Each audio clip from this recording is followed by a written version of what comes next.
Vigiem, pois vocês não sabem nem o dia e nem a hora. Esse texto está em Mateus capítulo 25, versículo 13. Meu nome é Anderson, você está no canal A Porta Estreita. Seja bem-vindo, que a graça e a paz de Jesus Cristo estejam com você. Graças a Deus por mais um dia refletindo e meditando na palavra de Deus. No final dessa reflexão bíblica, estaremos orando juntos. E se você desejar, fique à vontade para deixar os seus pedidos de oração nos comentários. Assim, mais pessoas estarão orando por você. E se você deseja receber diariamente versículos bíblicos, devocionais e os vídeos que posto aqui no canal, se inscreva no meu novo canal no WhatsApp. O link vai estar fixado nos comentários ou na descrição do vídeo. Então vamos para a nossa reflexão. Esse versículo que acabei de ler aqui no capítulo 25, o versículo de número 13, ele vem do contexto daquela história da parábola das 10 virgens. Ali nós vemos a história de 10 virgens, onde 5 eram prudentes e 5 eram imprudentes. E em um determinado momento, quando aquelas noivas caíram no sono, quando deu ali por volta de meia-noite, alguém gritou: "O noivo vem, saiam ao seu encontro." Então aquelas noivas começaram a ficar preocupadas, desesperadas e se aprontaram para se encontrar com o noivo. Porém, apenas 5 estavam preparadas. Elas tinham azeite para a ocasião. E as outras 5, elas não eram prudentes e elas não tinham azeite para aquela ocasião. Jesus ensinou essa parábola demonstrando que existem pessoas que são prudentes, pessoas que estão preocupadas com a vinda do noivo. E existem também pessoas que são imprudentes, elas não se preocupam e não tomam cuidado e nem se preparam para a vinda do noivo. Nós sabemos muito bem que a Bíblia tem a promessa de que Jesus Cristo vai voltar. A Bíblia relata ali no livro de Atos que Jesus Cristo ele foi visto pelos seus discípulos subindo aos ares e ele desapareceu aos olhos deles no meio das nuvens. E um anjo de repente apareceu para eles dizendo: "Por que vocês estão com os olhos fitos para o alto? Da mesma forma que vocês estão vendo ele subir, ele também vai voltar." E Jesus Cristo nos ensina, e está registrado na Bíblia Sagrada, que ele vai voltar da mesma maneira que se comporta um ladrão. Ele diz que o Filho do Homem virá como um ladrão. Ele não diz que ele é um ladrão. Ele diz que a maneira como ele vai voltar pode se comparar como a maneira, ou melhor, com a maneira que um ladrão age. Ele diz o seguinte: o Senhor Jesus Cristo fala que se o dono da casa soubesse a que hora o ladrão ia agir para roubar a sua casa, esse dono ficaria de guarda, ele manteria a guarda, ele não iria dormir e ficaria aguardando para proteger e defender a sua casa. Pois nós não sabemos a que hora os ladrões, os bandidos, eles agem. Eles preferem agir no momento em que as pessoas estão dormindo.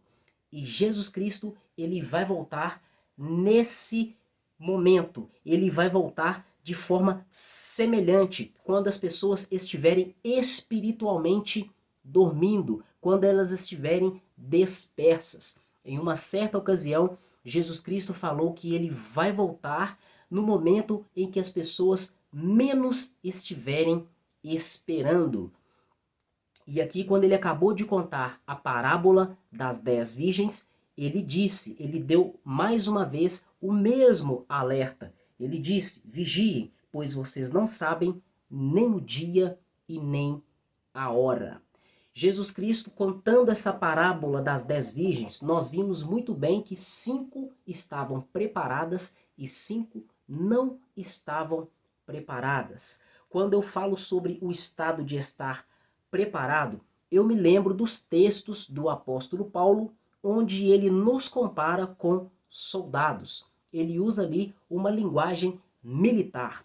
Ele disse que nós fomos alistados para o exército do Senhor Jesus Cristo. E não é uma mera coincidência. A Bíblia diz que Jesus Cristo também é chamado, e de fato ele é o Senhor dos exércitos. Portanto, nós que cremos no Senhor Jesus Cristo, nós devemos nos portar como um soldado. Você sabia que um soldado militar de um exército, de uma nação, ele treina todos os dias? Ele tem severos treinamentos, ele tem uma severa disciplina. E por que os soldados dos exércitos treinam todos os dias? Eles têm que estar preparados, porque não sabem em qual momento eles podem ser chamados para uma missão, ou até mesmo para uma guerra. Uma guerra pode acontecer a qualquer momento. Uma missão de resgate pode acontecer a qualquer momento. E para isso, o exército precisa ter soldados preparados. No mundo espiritual não é diferente. Precisamos estar constantemente vigilantes, atentos e vigilantes, pois, afinal de contas, nós somos soldados de Cristo. Jesus Cristo, ele também nos alerta dizendo o seguinte: estejam vigilantes, pois Satanás, ele anda ao redor de vocês, bramando como um leão, buscando a quem possa tragar. Então ele nos alerta: estejam vigilantes, porque vocês não sabem nem o dia e nem a hora. Eu quero trazer para vocês aqui algumas dicas, alguns requisitos para o verdadeiro soldado de Cristo. O soldado de Cristo, ele precisa estar em constante exercício espiritual. Um dos exercícios espirituais que não pode faltar na vida de um cristão, de um verdadeiro soldado de Cristo, é o exercício da leitura e meditação da palavra de Deus. A palavra de Deus na Bíblia Sagrada, ela é comparada com uma espada. E sabemos muito bem que a espada é uma arma de ataque. Ela pode também funcionar como arma de defesa. Então nós precisamos estar íntimos da palavra de Deus. Precisamos estar cheios do conhecimento da palavra de Deus. Precisamos meditar diariamente, todos os dias, na palavra de Deus, porque não sabemos em qual momento surgirão os problemas em nossas vidas, em qual momento surgirão as batalhas espirituais em nossas vidas. Jesus Cristo falou que aquele que escuta as palavras dele e as pratica é comparado com um homem prudente que edificou a sua casa sobre a rocha. Ele cavou e cavou e cavou até encontrar a rocha. E ali em cima da rocha ele construiu os alicerces e a partir daí construiu a casa. E quando vieram os problemas da vida, que ali no seu ensino foram representados por fenômenos da natureza, chuvas, ventos, enxurradas, tempestades, vieram contra as paredes daquela casa e essa casa permaneceu firme. Ela não foi derrubada, porque aquela casa foi construída na rocha. E sabemos muito bem que a rocha é Jesus Cristo. Mas isso acontece apenas na vida daquele que medita constantemente, frequentemente na palavra de Deus e pratica a palavra de Deus. Jesus Cristo sabia muito bem disso. Ele foi o homem afiado no conhecimento da palavra, treinado, preparado.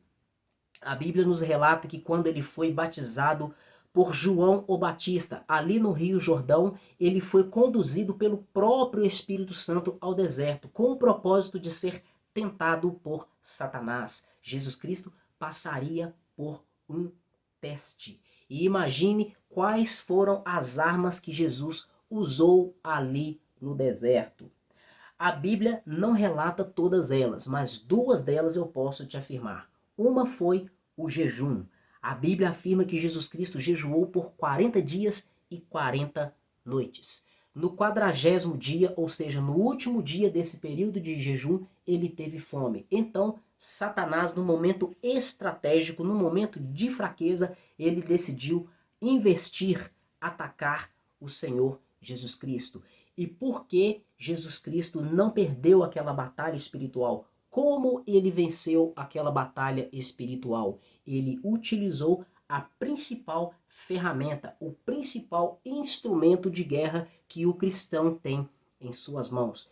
Ele usou a palavra de Deus. Nas 3 investidas que Satanás fez contra ele, Satanás ele disse, está escrito. Jesus Cristo, em sua defesa, ele também respondeu para Satanás, também está escrito. Ou seja, ele utilizou a palavra de Deus e não foi derrotado porque ele era um grande conhecedor e praticante da palavra de Deus. Esse é o principal instrumento que nós temos da parte de Deus, a principal ferramenta, a principal arma de guerra que você tem disponível para enfrentar as suas batalhas espirituais, para enfrentar os problemas da sua vida. A segunda arma que eu quero te apresentar é a oração.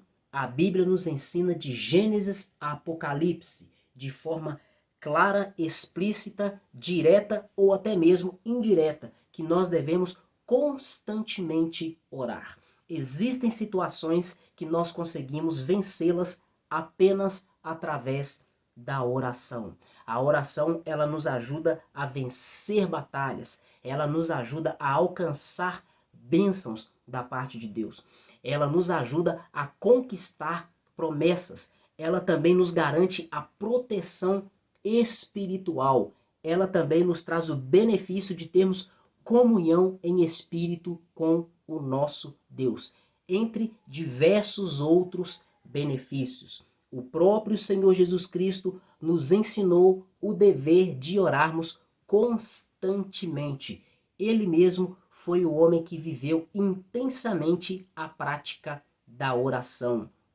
Ali no livro de Atos, nós lemos ali em um certo trecho, em uma determinada fase da história da igreja, que os apóstolos, eles estavam ali vivendo um avivamento, cheios do Espírito Santo. A igreja de Jesus Cristo estava cada vez crescendo mais e todos sendo cheios do Espírito Santo, sendo batizados com o Espírito Santo, sendo usados por Deus para pregar o Evangelho, para ajudar os pobres, ajudar os necessitados. Em uma determinada ocasião, começou a haver ali uma contenda entre os irmãos, entre os judeus, entre os gregos. Os gregos estavam se sentindo rejeitados, achando que os judeus estavam tendo prioridade no atendimento social, na distribuição dos alimentos. Então, foram resolver essa questão com os líderes da igreja, que eram os apóstolos. E eles disseram o seguinte: não convém que nós deixemos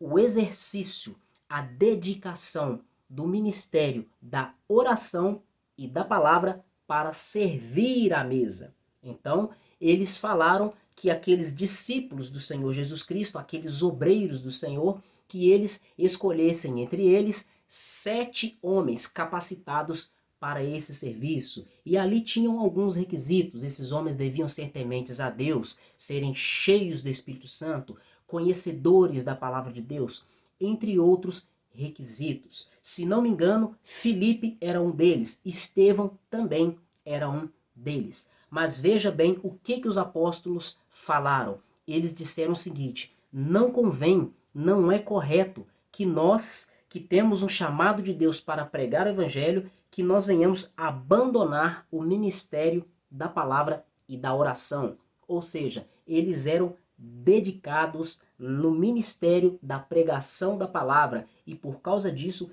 era necessário dedicação à oração. Nós sabemos muito bem que nem todos têm esse chamado, nem todos são chamados por Deus para viver de tempo integral para a obra. Nem todos são chamados para serem pastores, nem todos são chamados para serem pregadores, mas todos nós, como cristãos, devemos sim ter contato, ter a leitura diária da palavra, meditar diariamente na palavra, e também não pode faltar em nossas vidas o exercício da oração, assim como não poderia faltar na vida daqueles apóstolos, até mesmo porque a batalha espiritual, os problemas que eles enfrentavam e as responsabilidades eram muito maiores do que o que tinha sobre a vida dos outros cristãos que não tinham o mesmo chamado que eles.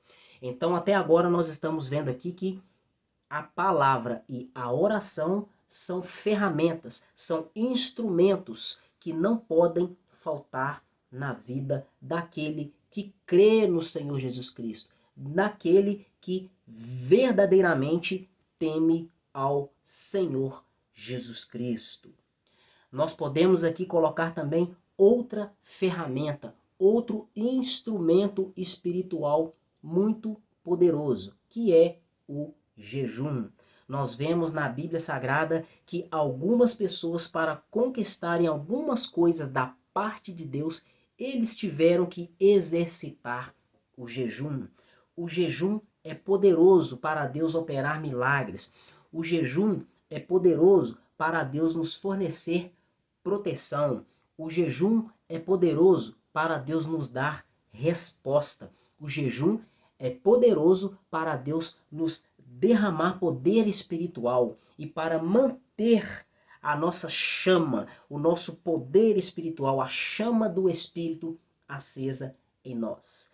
Eu me lembro aqui de alguns relatos na Bíblia que falam sobre o jejum.